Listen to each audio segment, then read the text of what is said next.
Hey guys, welcome back to Lovebrittnyj. As you can tell by the title, we'll be talking about resumes. So before we get into the video, make sure you like, subscribe, and hit that bell to be notified. And if you're not a part of the family, just make sure you subscribe because there's great content on this channel and I would love for you to hear about it.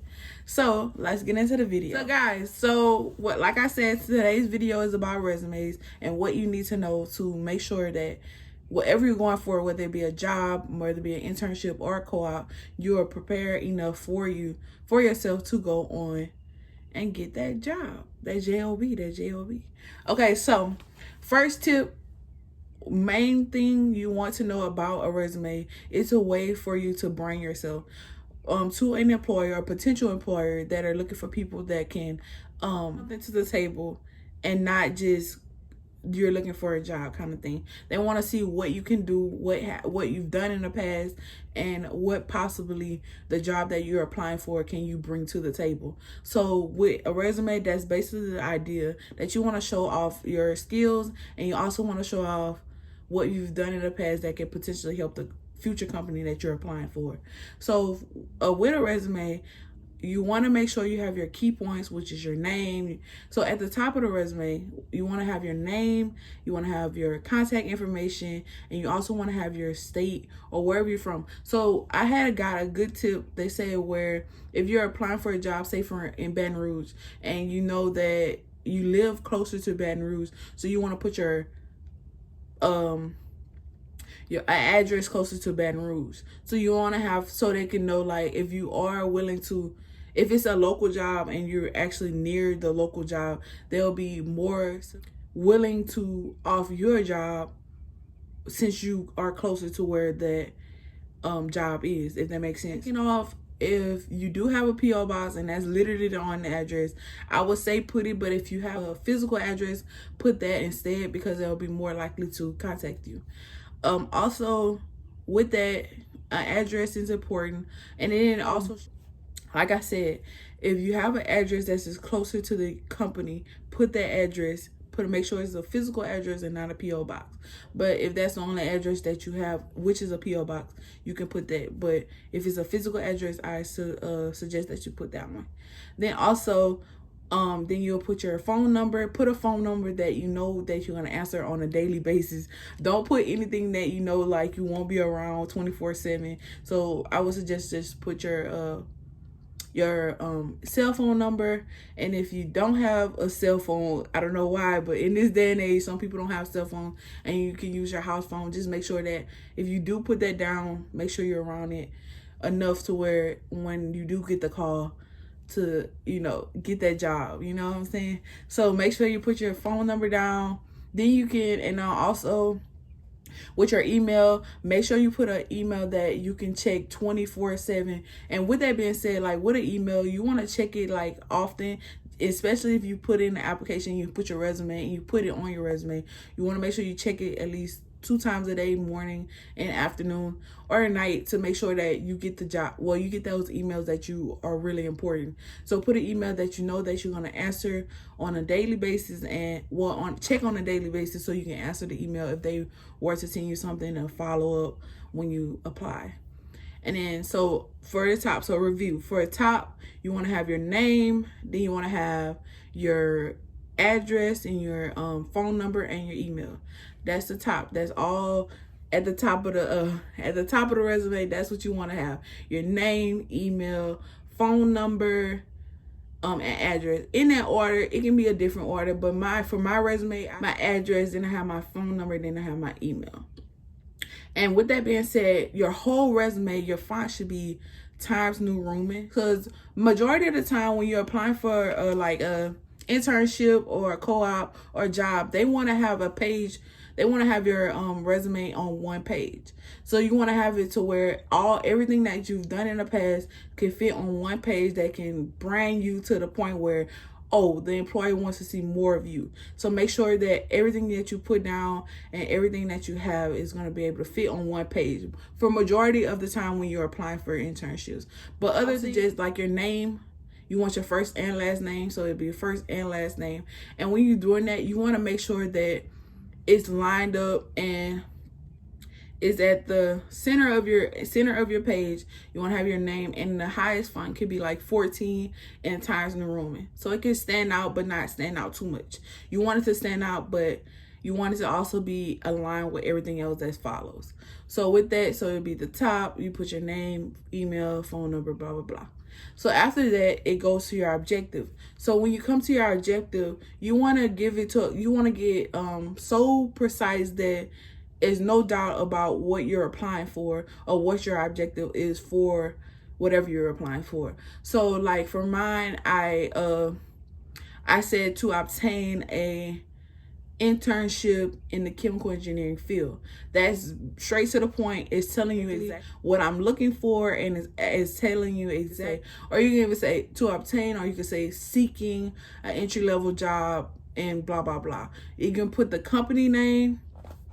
If you know the company name and you know exactly what you're applying for, you can be like, I'm seeking an entry-level job in such and such at such and such company. But if you don't know, and say for instance you're just going to a career fair and there are multiple different companies there, you can say I'm seeking for an entry level or internship or co-op in my field. Or chemical engineering, could be biology, it could be anything, everything.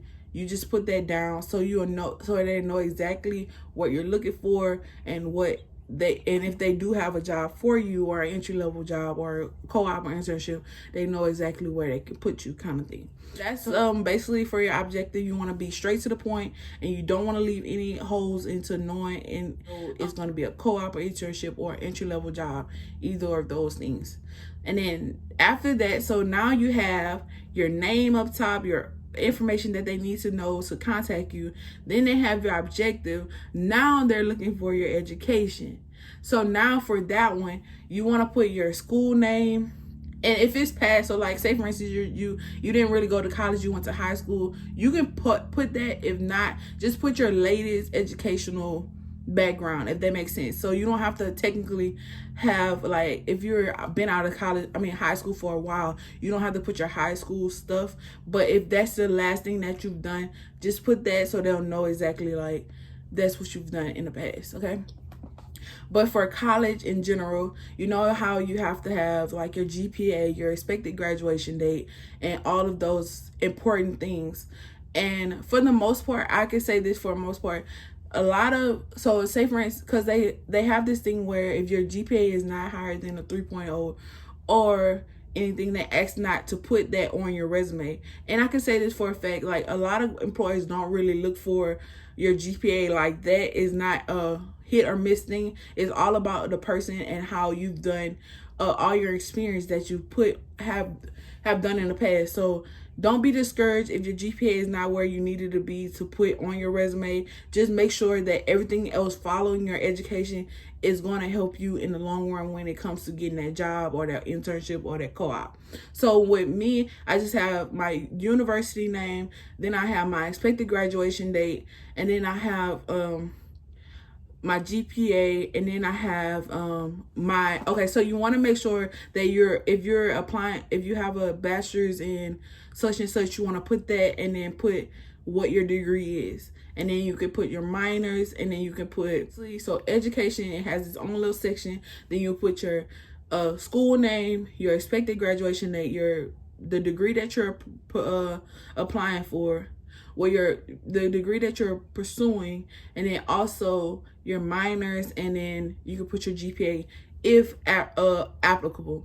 So it's optional. If you have a 3.0 or higher, then I would say put it. If not, don't worry about it. Don't dwell on it, because it won't be a hit or miss unless it's a company that really has, like, they have a set in stone, like this is the GPA that you need. But majority of the companies that are looking for internships or co-op, they really don't care about your GPA. They worry about your experience and how well of a person you are. So don't dwell on it. If you don't have the GPA, just move on, and then put in everything that you've done experience wise, put it in there so they can know that what type of skills that you're going to bring to the company. So with that being said, you have your name, and then you have your objective. Now you have your education. Now it comes to the big kahuna. It's your experience. So if you have experience in a field that you're applying for. Like say for instance you did a lab experience, like lab research, and you've done lab research, you've done background thesis and all of that. I would say put that in your experience. Because for me, when I got my internship, I put that I did research experience, and I've worked in the lab and I've done other stuff, so that's what I put on my resume. But say for instance you don't have any lab experience, like put jobs that you've done that help with communication skills, that you've done large scale projects or even small scale skills, and you have skills in those areas, so they'll know exactly what type of person you are and what kind of projects that you can do when it comes to their company. With that being said, when you put so you want to put your most recent to your oldest experience. So you want to go down. So you want to go from current to previous. So when it comes to labeling and showing your experience.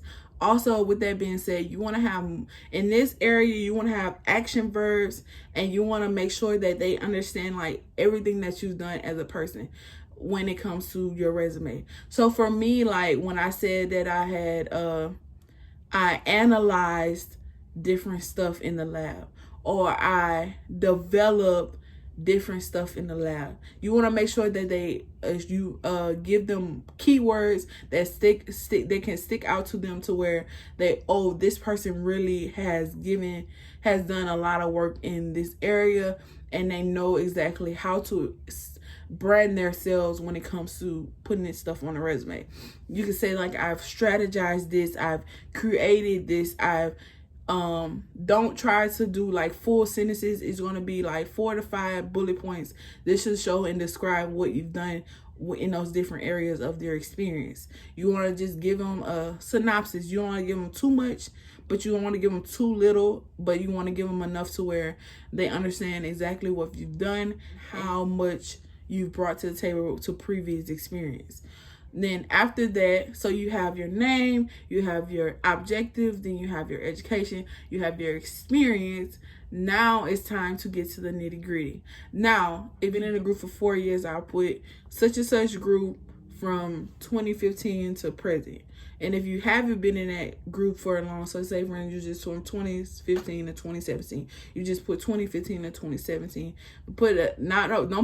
Don't put the word to, just put a dash present or dash 2017, so they know exactly what you've done and how you've done it. So basically, if you've done involvement, put that there. It's important that you have involvement in college, because they want to see what type of person you are outside of the classroom. They want to see if you're involved. Are you doing stuff besides just going to school? They want to see if you've done community service. They want to see if you've done any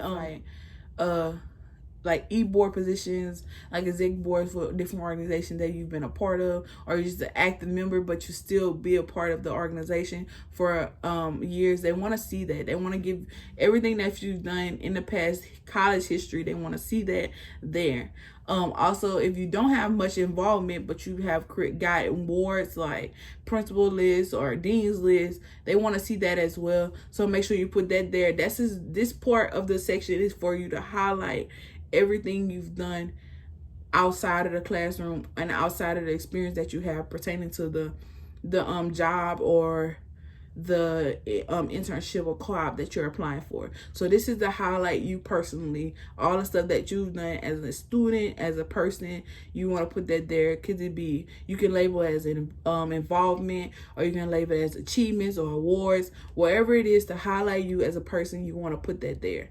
And then, so now you have your name, you have your important information at the top, then you have your objective, you have your education, then you have your experience, then you have your highlighted portion where it's all your involvement, everything that you want to say here, but also put in bullet points. Don't put it in a paragraph. And it's like your involvement, everything that you need to know. You put everything that you want them to know, you put it there. Then also, after that, there comes the skills. So with skills, you want to do hard skills, not soft skills, because many employers say they can detect your soft skills by the stuff that you describe up top, like from your experience, from your involvement. They can determine what type of person you are, because they're gonna assume that you have time management if you've been involved in these many organizations. They're gonna assume that you know how to communicate if you've been in these organizations and you've done these type of research. So don't put soft skills, put more hard skills. Like if you are good at Microsoft Word or Google Docs, put that. Like PowerPoint or Excel, that's the basics that I would put. Like efficient in Microsoft, put that. And then also put like Excel, like Word, put all those skills. Now if you have more than that, if you know how to computer program, put that. Like put a data analysis, that out. That don't put like time management or communication skills, because they can assume that when they read your resume. So don't put soft skills, put more hard skills and stuff that you know that you can do prior to them having to teach you. Maybe when it comes to the job, let them know like I'm skilled in what I know and what I do, so they can be like, oh, this is a person that I really need in my company. So with that being said, and everything follow the name that I said will be in 14 font. Everything else on the resume will be in 12 font, and the suggested font that you use is Times New Roman. Everything else I wouldn't suggest, because it gives you a more professional look when you use Times New Roman. So just use that. Recap the whole resume. You have your name, important information at the top. Then you have your objective. Then you have your education. Then you're gonna have your experience. Then you're going to have your highlighted portion for yourself, all the organizations you've done, everything that you've done as a person or community service, all of that, you put that there. Then you're going to put your skills. So once your resume is completed, then you want to make sure that you print on resume paper. This is important because it shows that you thought out what you want to do, and just don't put it on computer paper. You want to do it in resume paper. Make sure they know that you took the time to think about it and not just print it out in a quick, fast, in a hurry. So with resume paper, you can do like a professional white, or you can do like an ivory color. I would suggest doing anything like from like white to like beige, but nothing else, because like you want it to stand out, but you don't want to stand out too much. Don't put it on like a pink piece of paper. Like they're gonna be like, what is this? And I'm saying like a lot. I apologize, y'all. But don't do anything like outside, like weird colors. Just keep it neutral and professional. And I my resume on ivory resume paper, so that was not, I thought that was a nice touch, and it actually showed that I was, thought about it, and also it's professional, and then it stood out but not too much. So that was good. That's a good way to stick out when it comes to your resume as well, because they're gonna stick out and they're gonna look at it. And fun fact, like a lot of employers only get 2 to 3 minutes to look at your resume, so you want to make sure it stands out to the point where when they put that down, they be like, oh, this person actually needs an interview because this is so good, instead of I'll check the next resume because it wasn't that. So with that being said, I hope this video helped you guys. And if you would like to hear more videos like this, make sure you comment, subscribe. Comment that down below. Like, comment if you want to see more videos of me explaining resumes and how to prepare yourself when it comes to interview, and also when it comes to, I don't say branding yourself, but like branding yourself on social media, anything like that. Put that down below as well. And I hope this video helped you in some type of way, because it's important that you be prepared when it comes to doing your resume and making sure that everything is up to par when you present it to someone or future employer in that case. So I hope you like this video. Make sure you like, subscribe, hit that bell to be notified, and I'll catch you in the next video.